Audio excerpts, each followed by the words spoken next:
Hi, everybody. Thanks for joining us this evening. This is John McDougall. I am the event coordinator here at Murder by the Book. And before we get started tonight with Stephen Lloyd, I've just got a couple of just general announcement stuff to let you guys know what's been going on with us. So as you know, back in January, we started doing in-store events again. So we're doing a mix of in-store and virtual stuff. So when you look at the calendar on murderbooks.com, you're going to see events listed either as in-store or virtual. If somebody's coming through in store that you're excited about, please come see them. We are trying to let publishers know again that we're, as much as we love doing virtual events, we also love doing in-store stuff too. So we're trying to let them know that there's a need and a want to be able to come visit the store and see your favorite authors and get a book signed and say hi. So if there's somebody coming through that you're excited about, definitely please come see them or order signed copies of their books. If there's ever an event where an author's coming through and you can't make it, you can always order at murderbooks.com and we can get books signed and shipped to you. So this week we've got Boyd Morrison and Beth Morrison. They're going to be in store tomorrow night. May Cobb is going to be in conversation with Ashley Winstead on Thursday. Friday night, we're going to have Allie Pleiter in store with us to talk about her wonderful yarn cozy series. And then on Saturday, we're going to be doing two off-site a brunch and a book signing event with Jack Carr. You can get all those details on the Murder by the Book website. I think we've got all of the June events listed there and on Facebook as well. Tonight, while Stephen and I are chatting about the new book, if you guys have any questions about Friend of the Devil or any of his TV stuff, you can post those in the comments on YouTube and Facebook. So I'm going to get him out here and we will get started. How are you tonight, Stephen? I'm good, John. Thanks for having me. Thanks for being with us. Congratulations on the release of Friend of the Devil. Oh, thank you very much. I'm thrilled. So it came out on May 10th. And for those of you who are unfamiliar, Stephen Lloyd is a TV producer and writer, best known as an executive producer of award-winning shows such as Modern Family and How I Met Your Mother. As I said, his new novel, Friend of the Devil, has just come out. I'm a huge fan. I'm so excited that I get to chat with him about it tonight. So to get us started off, can you tell everybody kind of a little bit about what the book is about? Sure. It's chiefly it's a detective story. It's about it follows Sam Gregory, who is a Vietnam vet, pretty recently returned from the war. It takes place in the early 80s, and he's pretty messed up from his wartime experience. And he now works as an investigator for an insurance company. And they have insured this priceless medieval manuscript that has gone missing from the private collection of this impossibly elite, wealthy boarding school off the coast of Massachusetts called Danforth Putnam. They have their own island off the coast of Massachusetts. So he goes there to investigate, see if there's fraud or if it was stolen or if he can recover the manuscript. He's not really comfortable in this, highfalutin private school world. And as he pursues this investigation, he starts to discover that there's some witchy stuff about this book and witchy stuff about this school and this island. And then kids start to disappear and some very, very terrible things happen. And he is sort of a co-main characters with this other character, Harriet, who is a student at the school. She also doesn't feel particularly comfortable there. She's sort of kind of a super nerd. She's the head of the D&D club and the head of the astronomy club, and she writes these scathing reviews of school plays for the school paper. And she and her friends get bullied a lot, and she's sick of it. And so she starts pursuing her own investigation into that. And as she does, she starts to discover some of the same witchy supernatural stuff Sam does. And eventually their investigations intersect, and they sort of team up and then discover some horrible things. And then what I hope is a very surprising twist happens at the end. Yeah. So Sam and Harriet are such a great pair. So did you always know that it was going to be the two of them kind of working in this from different angles, or did one of them come first? Sam came first. In fact, it started as a novella, really. It was just about Sam, and it had a very different ending. I was fortunate enough to get it to Putnam into the hands of an editor there, Mark to Vonnie, who said he liked it, but he said it's too short for a book. You need to expand it. And I sort of struggled with how, because I thought, well, it's a thriller. I wanted it to be tight. I wanted it to move. And I thought, well, if I was worried that if I just added 40,000 words, it could get sluggish. And my wife actually suggested, well, maybe to have a whole new character. And so that's where I thought of Harriet, who is in many ways sort of the anti-Sam. Sam is this big buff Marine, but sort of fragile emotionally and mentally, and Harriet is kind of fragile physically, but she's like this sort of tough, intrepid, cannot be stopped, Yeah. Mentally. So that's how that happened. Yeah, she's great because it's so fun to get to meet her and just see her basically just run headfirst into whatever's happening, kind of without a second thought almost. Yeah, that's definitely baked into her character. It's almost her coping mechanism with various other things to just say, I'm just going to plunge in and keep moving.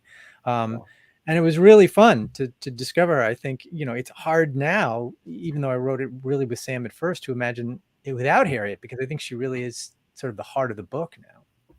Yeah. So you mentioned that it's set in the 80s, and you mentioned that it is set at this private academy and on an island. So both the time and place are such important characters for the book. And one of the things I thought was really interesting is it's set in the 80s, but I don't know that you ever, there's never a point in the book where there's like a chapter heading that says it's like September 14th, 1980 something. Like you never specifically say like it's the 80s, but from everything you can tell from like the Dungeons and Dragons and sort of the occult stuff that it still has and the time period of him being a Vietnam War veteran, all, will tell you, hey, it's 80s. So was that timeline or that time period important to you for the story? Yes. One, I relate to it because I was a kid during the 80s, so I remember a lot of those things firsthand. And also, I mean, without giving away too much, I wanted to show something about the sort of circularity of history, that things sort of repeat a little bit. And so that required placing it a little bit back in time. But it also was a period that I just know well because I was there. So it, for a variety of reasons, I think it sort of fit the book for me. Yeah. Yeah. And like I said, you do such a good job of kind of illustrating that in so many different ways without coming right out and saying, hey, it's like 1982. I really thought that was a great way to do it. Oh, thank you. So then let's talk about the decision to set it at a high school, and specifically then a boarding school that's on an island that leaves kind of no way on or off for your criminals. Well, I did not go to a boarding school like that. I went to a big public school, and I had a pretty easy go of high school as things go. And even I think high school is one of the scariest places on earth, and it has always struck me as sort of terrifying that you've got human beings who are basically, barely more than children emotionally, but some of them can, bench press 200 pounds, and they're just sort of, have all the strength and capabilities of adults, and, but they're just sort of, catching up mentally in a lot of ways, and don't necessarily have the tools to sort of cope with a lot of things, and can be crazy. And, it seemed to me, especially talking to friends of mine who went to boarding school, that's amplified by a boarding school because there are no parents around. So putting it in a place where, it's actually on an island with there are no parents around and everybody's going through the sort of crazy teenage years, amplified the, Lord of the Flies quality of high school to me, which I think lent itself to this, to the tension and the scariness of what's happening.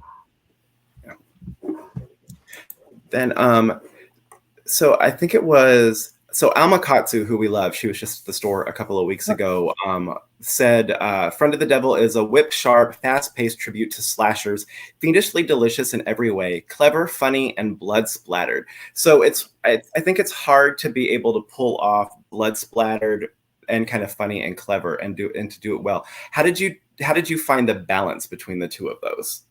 Well, first of all, I love Amakatsu, and I thank her very much for that blurb. Um, I think it it is a little tricky. I think where the comedy for me came in mostly is in dialogue. Like Sam is kind of mean, but he's sort of a whip. He's sort of a wisecracker in many ways, and is sort of a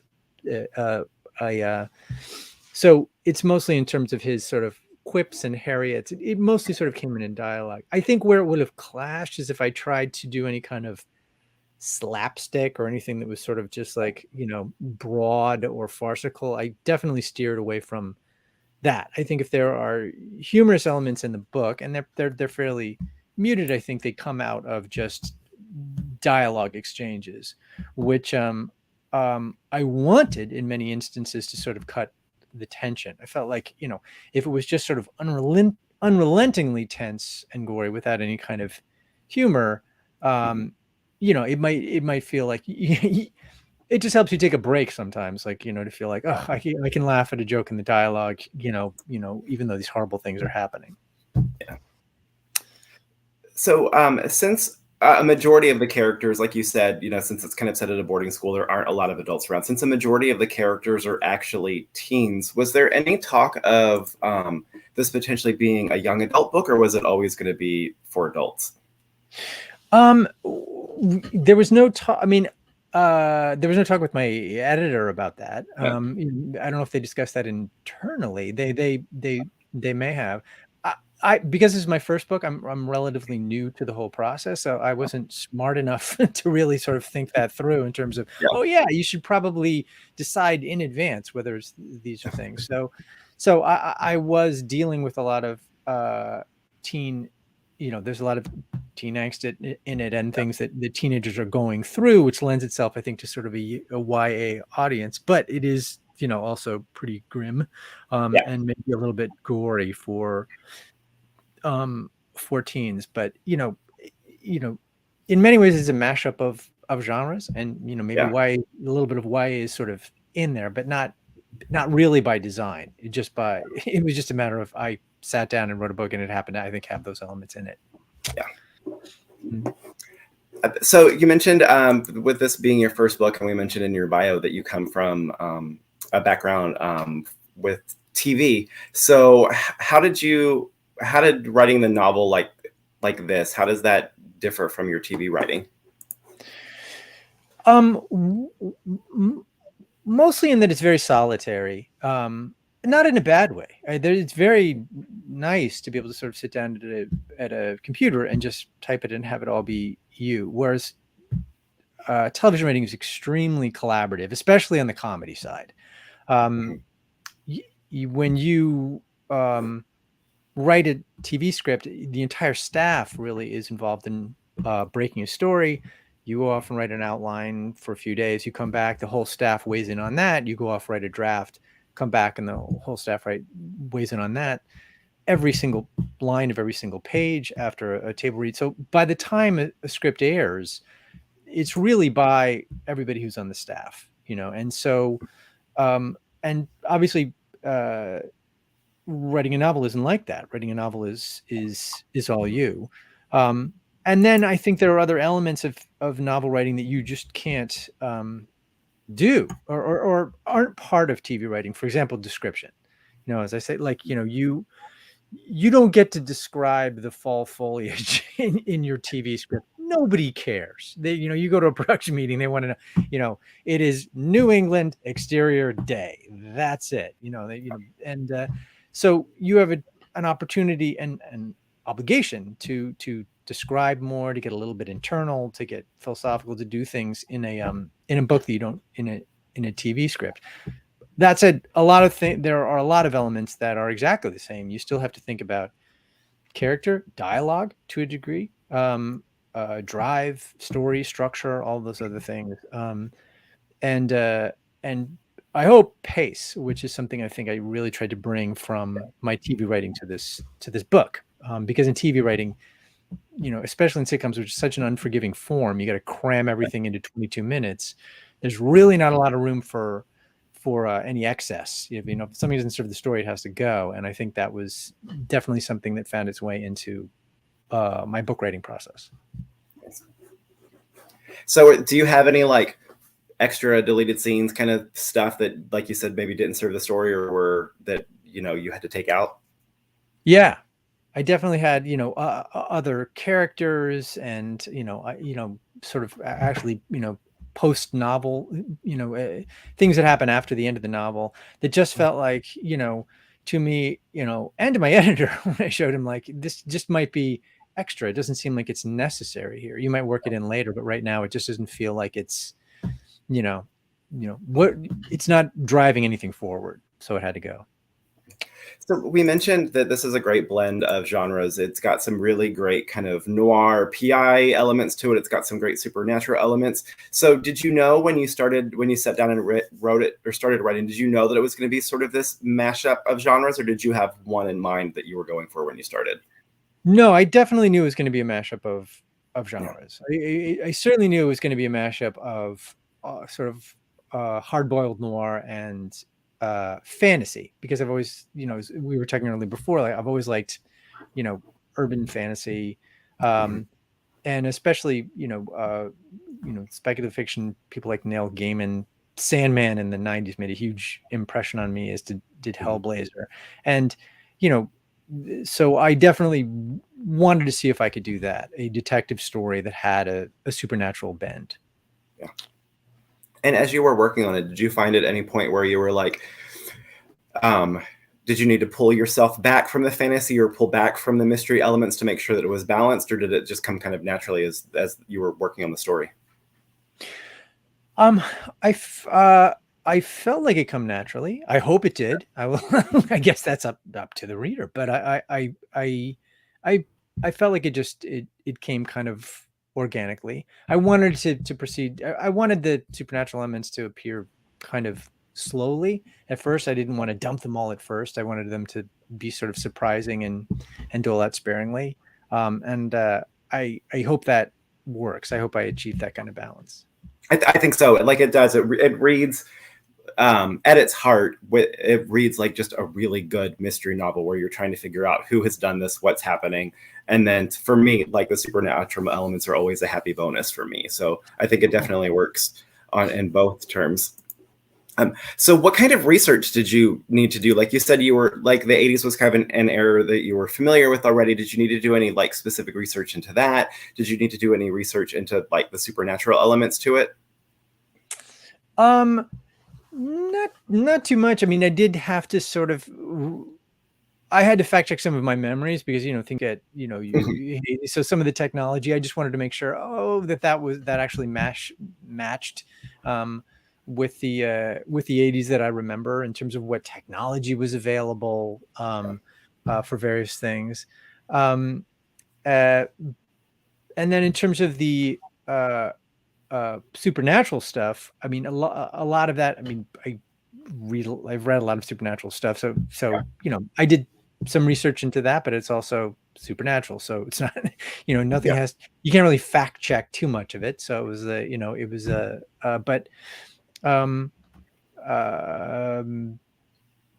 yeah, I mean, I did, without giving too much away, I did do a fair amount of research into some of the stuff that comes up later in the book. Awesome. Let's see. I'm scrolling through my notes here. So also another thing that plays into the book is obviously with the song or with the book title, Friend of the Devil, is a reference to a song title. So when did that come into play in your writing process? The title? Uh-huh. I love the title of this book, and I'm embarrassed to say that I did not think of it. And that was actually proposed by my editor at Putnam. He said, we were having a meeting about the title, and he said Danielle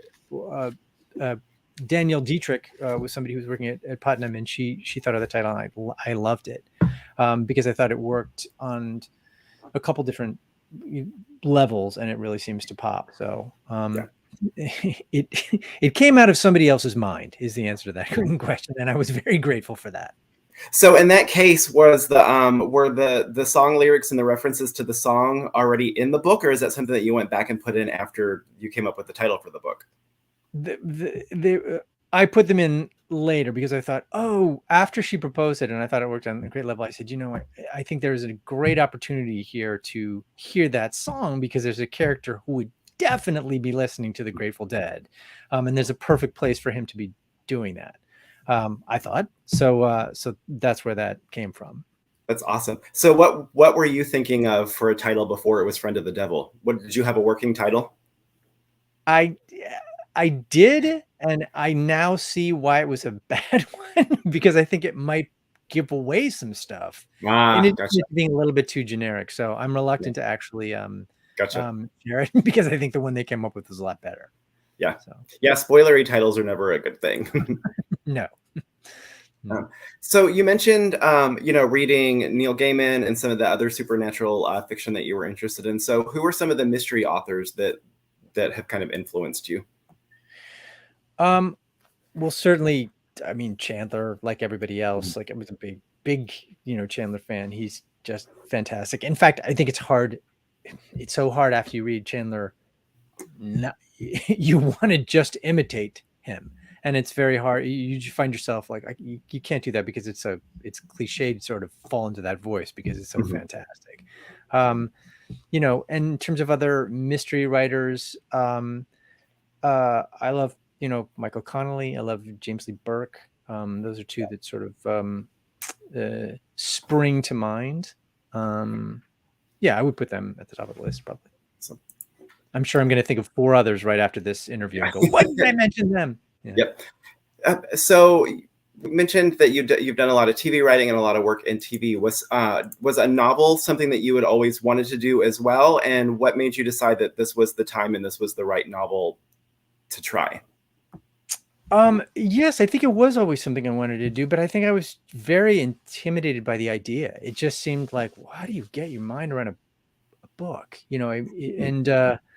Um, and I don't think I sat down and thought, oh, now's the time. I'm going to do it. It really was more a matter of I was coming home in the evenings and just it was fun to sort of work on this character. And I just sort of thought, like, well, this is a different uh, uh, type of writing. I'm gonna try it. It seemed fun. It was and it just slowly developed over time into this thing. So it wasn't a very conscious choice. It was just something that I started doing and developed into a book, and I loved it. So it made me wish I'd started sooner. So.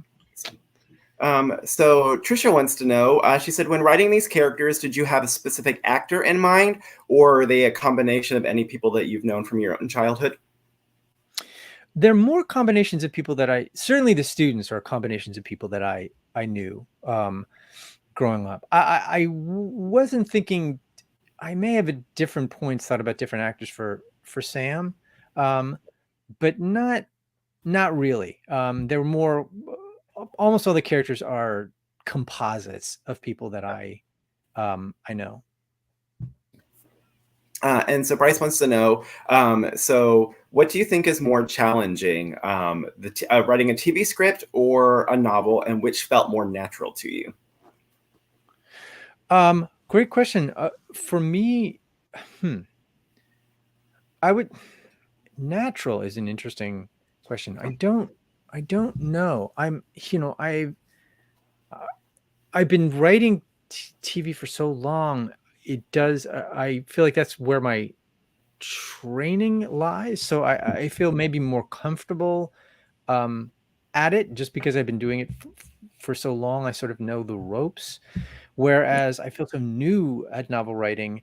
I don't necessarily know. Oh, what should I be doing here? But Mhm. it's interesting. If you said actually natural, I would say writing the book really came naturally. It felt, and maybe that was just because it wasn't at that time like work. I mean, with a TV script, it's like you got to be back Friday with the script, and Mhm. so there's a deadline. Whereas the book, it really felt like it was all uh, there was no pressure on it. Nobody was asking for it. Nobody's, I could take as long as I wanted to, and that certainly made it feel more natural and made it feel more fun. I mean, it really was a thoroughly enjoyable process, by dint of the fact there was just really no pressure on it, and maybe because of that, it felt more natural.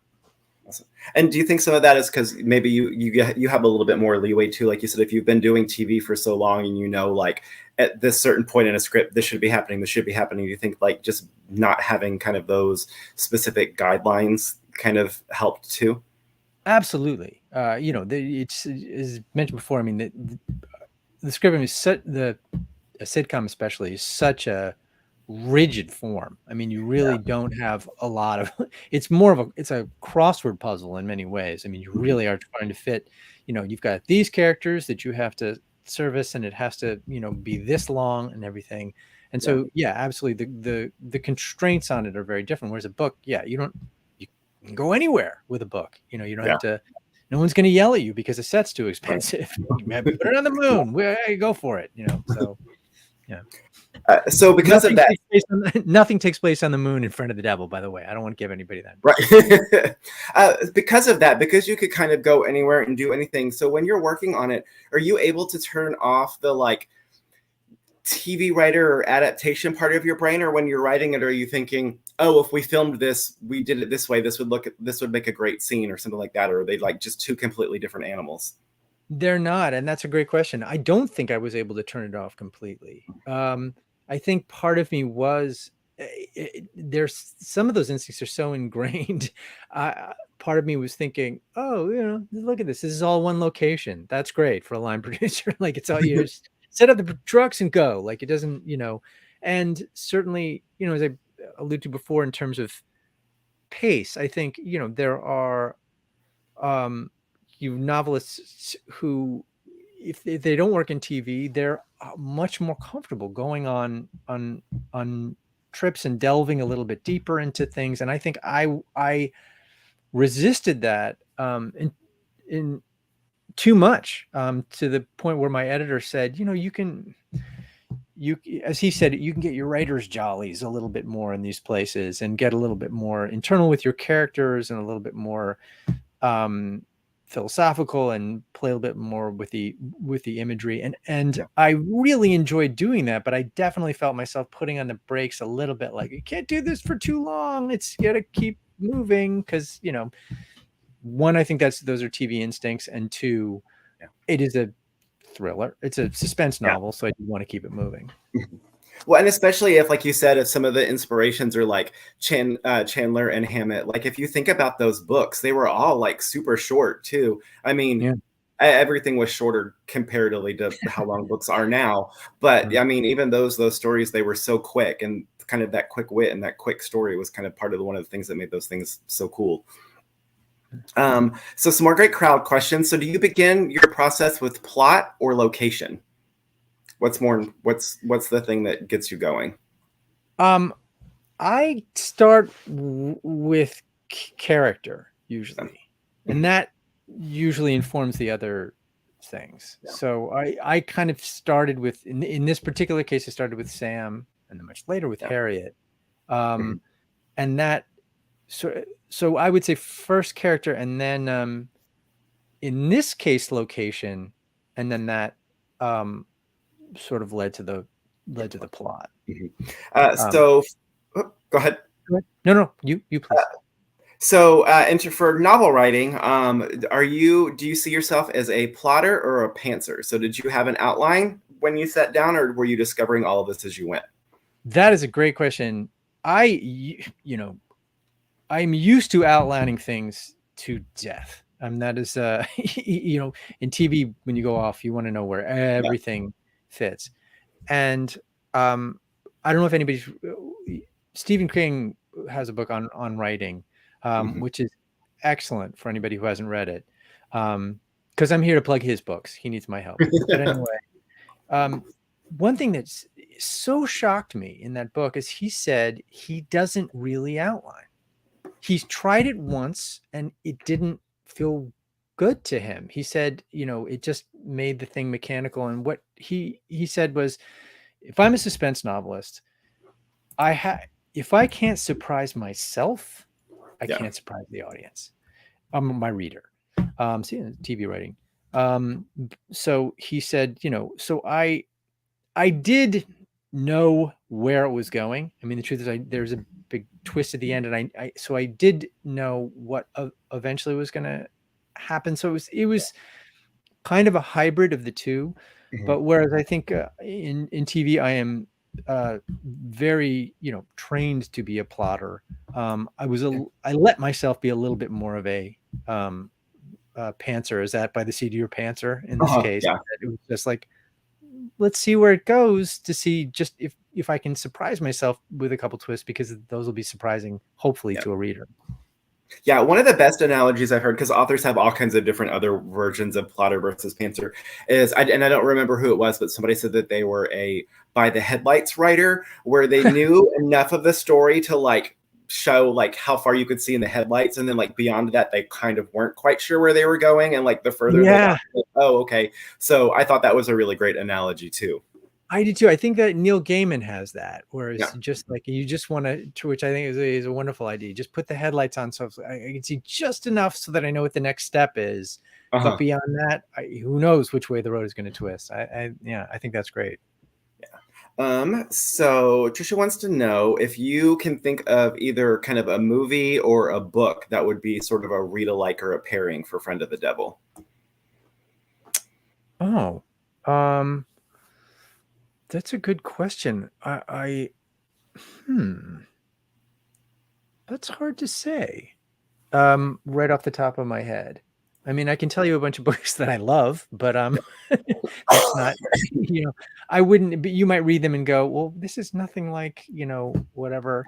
Um, for anybody who hasn't read, and this is science fiction, do you sell science fiction? Sometimes, yeah.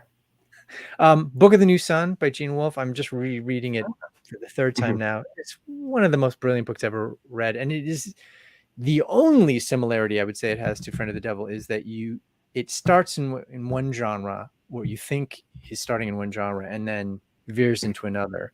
Um, it's it's an incredible book. I just finished We Could Be Heroes by Mike Chen, which is a very enjoyable sci-fi book,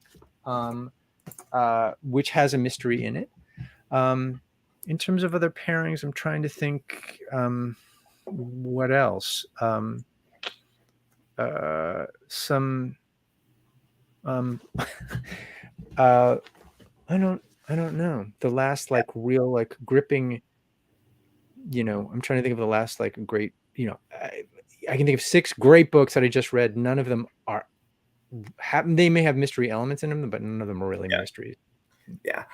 So what I've been telling people for you guys watching, if you're familiar with Jim Butcher, who does the Dresden Files, which we're big fans of, like they sort of have that same PI feel that Friend of the Devil has. But then also, if you've read Richard Kadri's Sandman Slim books, he does also like this one, just really great, kind of taking kind of a lot of those really great noir tropes and noir things and throwing them together. And I think Friend of the Devil, it's the perfect combination of those. So if you like either one of those, you'll love this. Like if you like, those kind of great classic black and white noir mystery movies, you'll love this.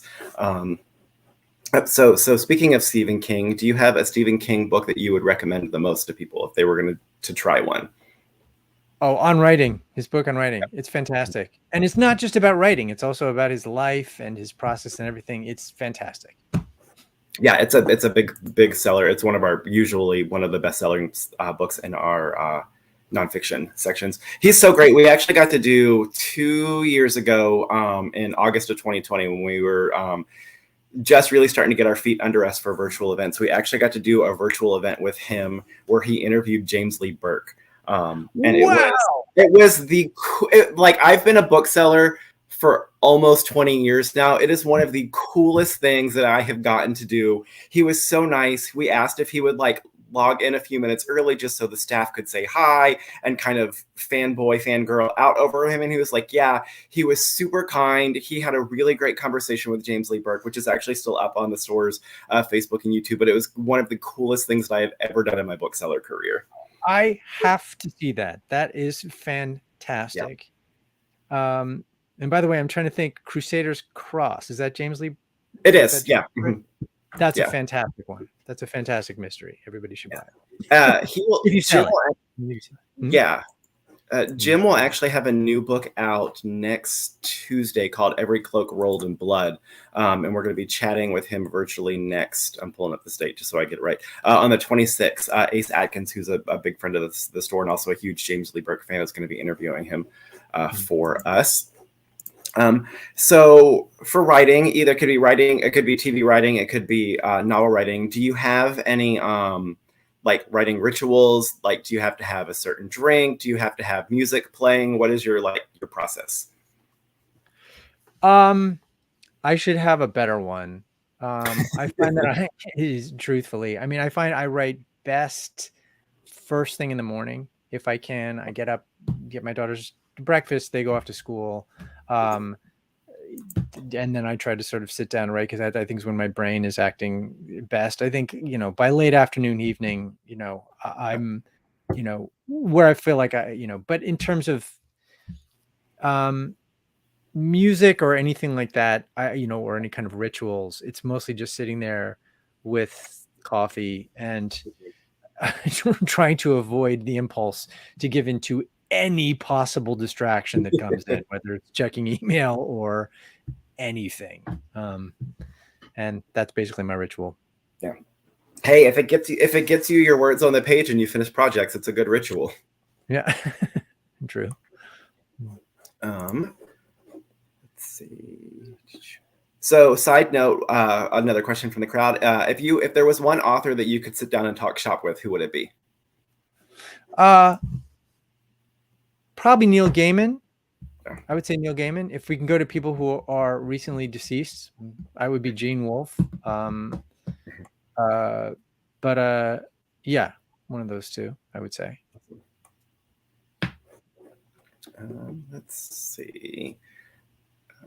We talked about that. I'm just scrolling through my questions here. And I can. He teaches a master class. I should just sign up for it. What am I doing?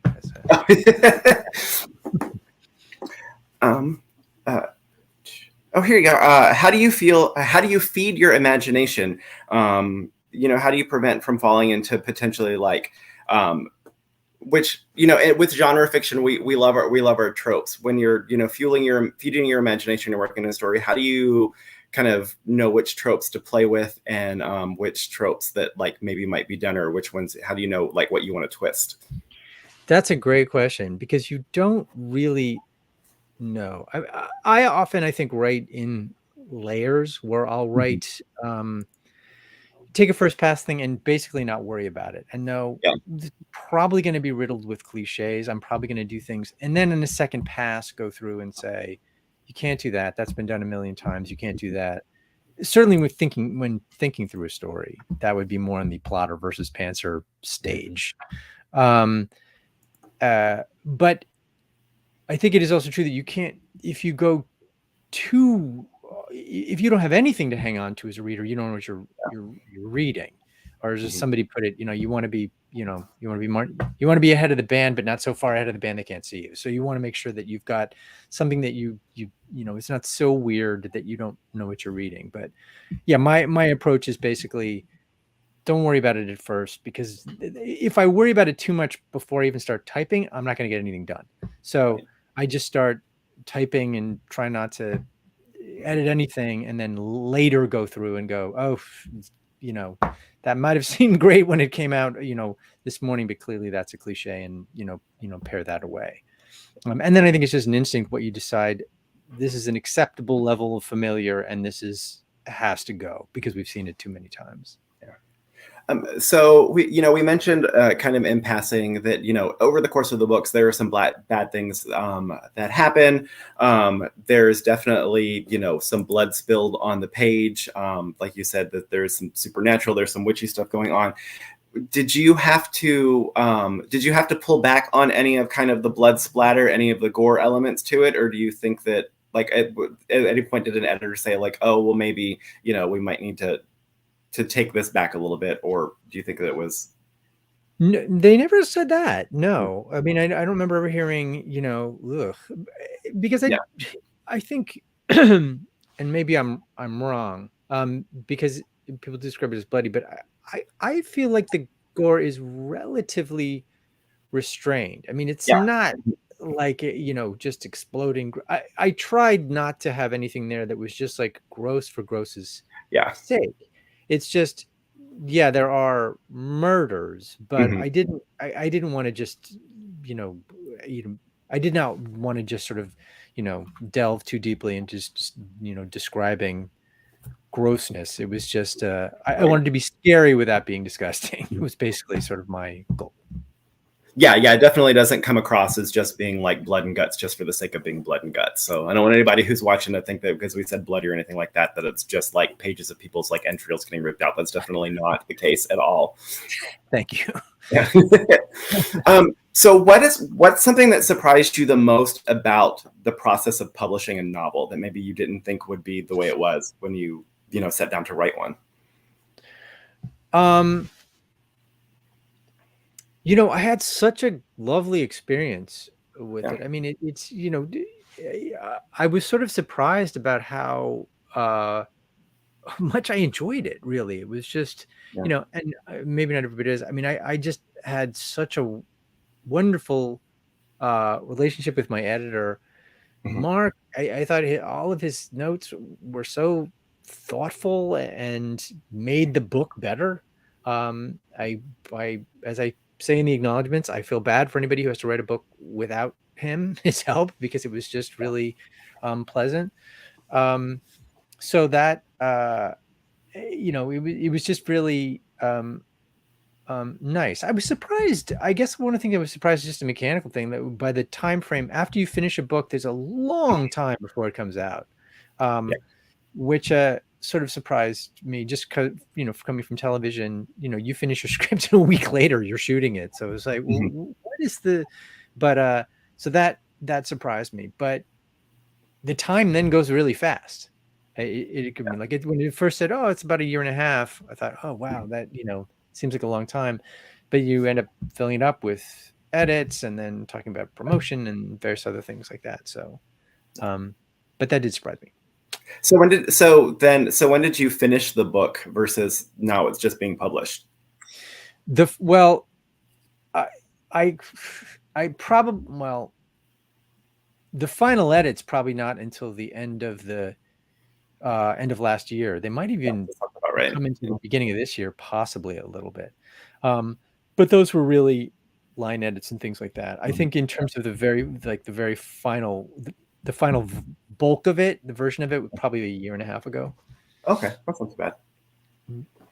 Yeah, that's what we hear from a lot of people is they're just not surprised at, or they're surprised at how long it takes for publishing. Which now, even with still having now that publishing's dealing with printer and paper shortages, that's kind of extending it too, because now they also have to factor in, okay, the book's done, but do we have enough paper budgeted to print this, or do Yeah. we have to push it back? So there's been a lot of publication date changes and things like that over the last year or so. Yeah. Sometimes by just a couple of months, sometimes by a long time. So do you think that then, I mean, obviously the answer to this is going to be yes, but I'll ask anyway. So do you think that the coming up through TV and having it be such a collaborative process made it easier for you to be able to work with an editor and work on like story beats and story changes that might have been needed? Yeah.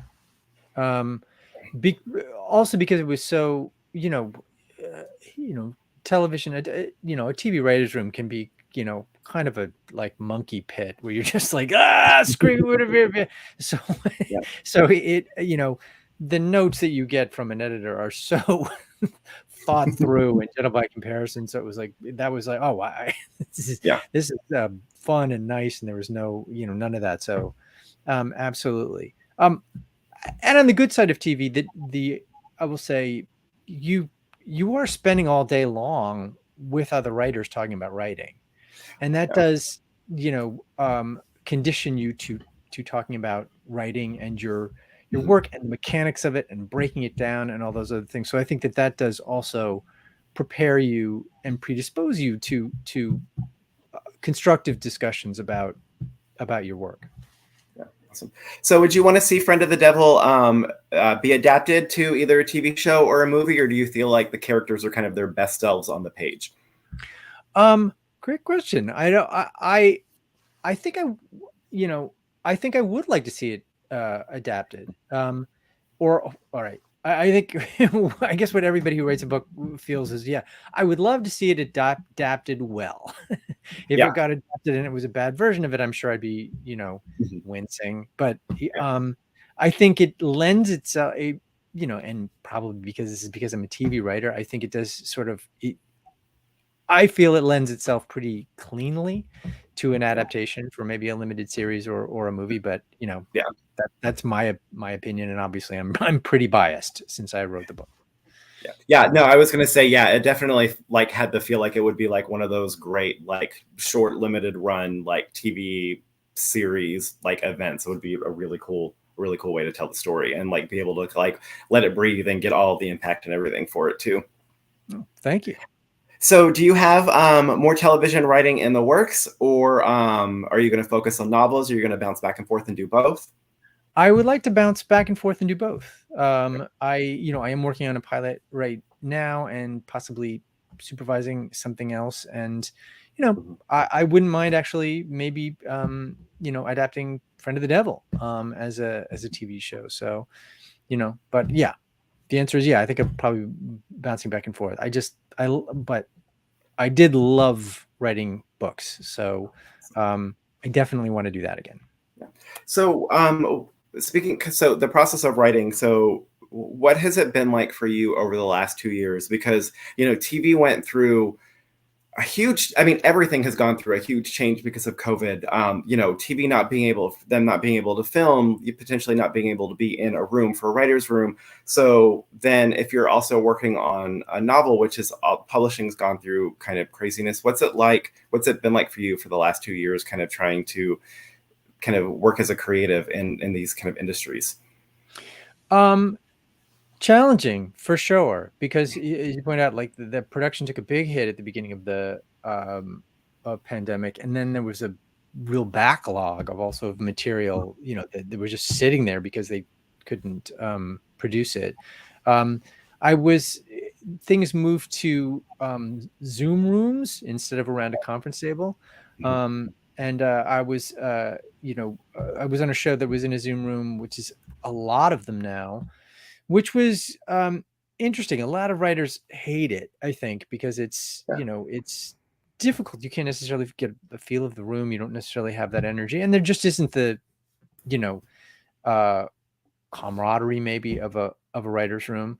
But it's efficient. I mean, you can work right from your home, which is Mhm. nice, and there's not, I think, the same level of maybe horsing around. You're pretty much there. You're working, which is Yeah. probably good for the process. And um, I imagine the studios like it because there's no overhead. I mean, everybody's office is their house. So I that may be the new normal for TV writing rooms going forward. I don't really know. We will see. But I like being, I think it was okay for me. I actually like being in my office, writing by myself. So I think it hit other people harder with just sort of, just going crazy, going out. It was okay for me. Part of that is, I have a family, so everybody, I've got a built-in social structure right here, so I wasn't necessarily feeling very solitary. Um, but I think, I I didn't mind it. I guess is the short answer to that question. Mm. So, do you have any? So, what hobbies do you have that kind of help you relax and take your mind off writing and work? What habits do I have to take my mind off writing and Hobbies. work? What hobbies? Yeah. Hobbies. Yeah. Um, I'm a lifetime runner, although my body is now rebelling against that hard. Like it just Mhm. seemed like a different part of my body is now failing because of running. So I think I may have to segue into a different Yeah. form of exercise. It's probably not as terrible for your joints. Um, Mhm. and then I play the piano and the guitar in the evenings, and play with my kids. I mean, Yeah. I don't know if that's a hobby per se. It's just something I love doing. Um, and that's it. And reading. I don't have any. I wish I could say like model trains or something really interesting like that. But I don't have anything like that, unfortunately.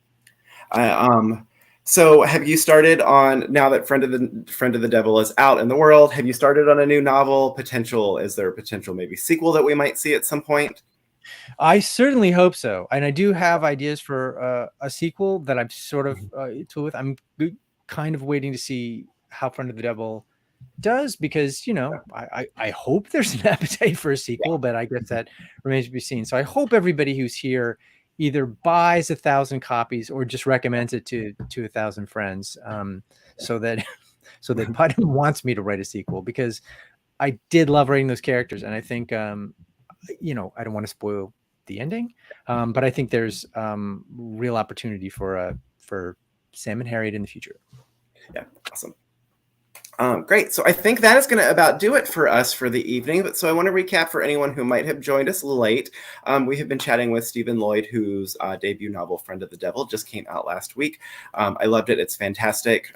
If you guys missed any part of our chat, once we are done, Facebook and YouTube will archive the chat, so you'll be able to go back and rewatch. Thank you, everybody, for joining us this evening. Thank you for all of the great questions. Stephen, it was so great to meet you. Like I said, I really enjoyed the book, and I know our customers are going to love it too, and it's been great chatting with you tonight. Oh, thank you, John. It's such a pleasure to be here. Thank you for inviting me. I really had a wonderful time, and thank you everybody who attended this. This was such a pleasure and an honor. Thank you. Take care. Thanks so much.